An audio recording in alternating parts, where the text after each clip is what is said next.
Did you know the Romans had a festival so wild, so chaotic, that it later inspired Christmas itself? Well, you do now, and today we're going to tell you all about it. Hi everyone, welcome to this channel, where we bring you the most spectacular stories from human history. Now sit back, relax, and get ready to be amazed. First off, let's figure out why the Romans went so wild during Saturnalia. You see, the festival was named after the god Saturn.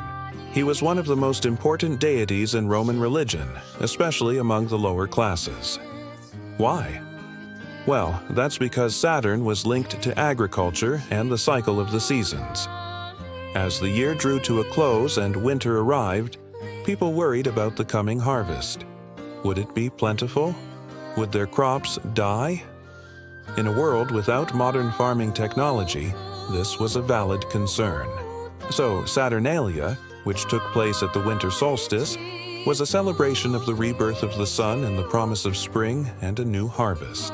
It was also a time to honor Saturn, ask for his blessings, and pray for a bountiful year ahead. But Saturnalia was much more than just a religious holiday. It was a carnivalesque festival full of gift-giving, feasting, and merriment. Think of it like Mardi Gras or the Oktoberfest, but way crazier. The celebrations began on December and lasted for 7 days. The festivities included gift-giving, feasts, gambling, singing, dancing, and general street revelry. Romans would decorate their homes with wreaths and garlands and exchange gifts, particularly of the food variety. They feasted, drank, and partied late into the night. Gambling was popular and many people got into serious debt during Saturnalia. Street vendors sold food and drink and made a fortune catering to the hungry and thirsty celebrants. During Saturnalia, there was even a sort of lottery called the Saturnalian lot. This lottery involved assigning numbers to each person attending the festival. Then slips of paper with those numbers on them were put into a jar and mixed around. During the festivities, people would draw a slip of paper from the jar, and whoever drew the winning number would receive a small gift. The game was similar to musical chairs and was a big hit with both children and adults. One of the wildest aspects of Saturnalia was that during this 1 week of the year, slaves were temporarily free. Masters and servants would switch places during this festival, which gave the lower classes a chance to live like the upper classes for a change. Servants became masters and mistresses, and they were allowed to boss their owners around and demand whatever they wanted. Some masters dressed as hairy barbarians and joined in on the fun by pretending to be their own slaves. Slaves were also given small gifts, like little clay figurines depicting bearded old men. These figures were probably supposed to represent Saturn himself, since he was often depicted as an old man with a beard. Another custom during Saturnalia was the crowning of a king and queen of misrule. These weren't your typical royalty, however.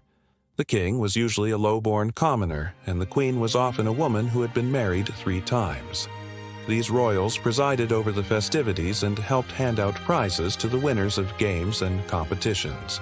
There were even special coins minted for the occasion with the king and queen's faces on them. So, how did this crazy festival start? Well, the earliest known celebrations of Saturnalia can be traced back to the 1st century BCE. At that time, it was celebrated with banquets and drinking parties, much like today's New Year's Eve. But as the centuries passed, Saturnalia grew into a more public event with parades, theatrical performances, and other spectacles. During the Empire, it was celebrated throughout the whole of the Roman world, from Britain to Egypt and beyond. Even the barbarians north of the Roman Empire got in on the action and adopted some of the customs of Saturnalia for themselves. Saturnalia had a profound impact on Roman society. It was a time when people from all walks of life could come together and celebrate. The festival also provided a much-needed break from the strict rules and regulations of Roman life. Under normal circumstances, Romans were expected to behave in a certain way in public. They had to follow strict codes of etiquette and avoid any behavior that might scandalize others. However, during Saturnalia, anything went. people were encouraged to let loose and enjoy themselves. The streets were filled with music, laughter, and the sound of revelry. People sang, danced, and drank to their heart's content. They also exchanged gifts and shared meals. It was a time for feasting and celebration. Interestingly, some Romans wouldn't sleep for days during Saturnalia, embracing the chaos of total freedom. It wasn't uncommon for people to stay up for days on end, partying and celebrating. This might seem shocking today, but it was all part of the fun back then. Many Romans saw Saturnalia as a chance to break free from the constraints of everyday life. It was a time to let go of their inhibitions and just have fun.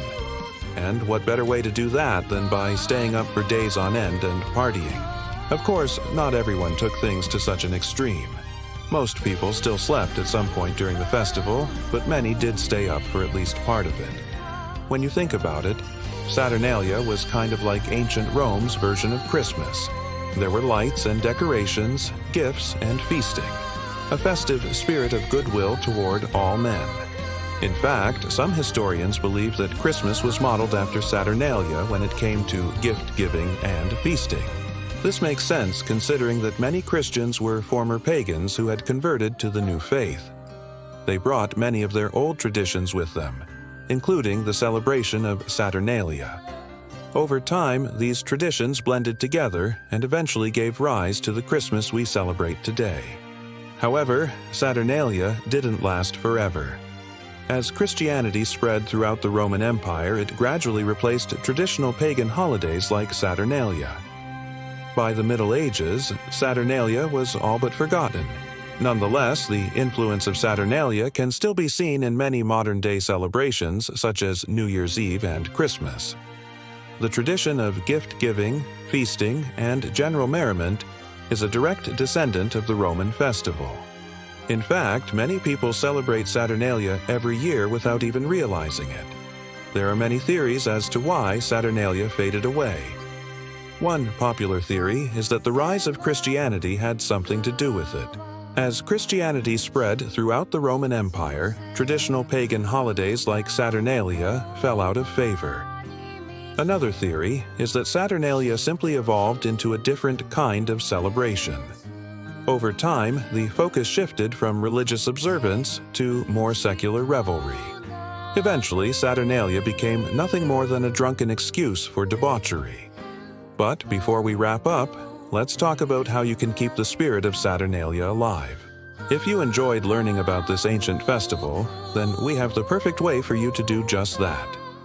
Join us on our journey through time by liking this video, subscribing to the channel, and commenting below with your thoughts on this ancient celebration. We love hearing from our viewers, and your feedback helps us make the best videos possible. Plus, subscribing will keep the party going with more amazing stories delivered straight to your feed. So, don't wait. Click that subscribe button and join the fun today. Who knows, you might even learn a thing or two while you're at it. Now, we want to hear from you. Did you know about Saturnalia before watching this video? What surprised you the most about the festival? And do you think Christmas is too similar to Saturnalia? Leave your answers in the comments section below. We can't wait to read them.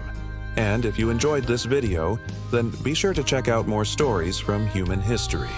We've got something for everyone. Thank you for watching. Until next time.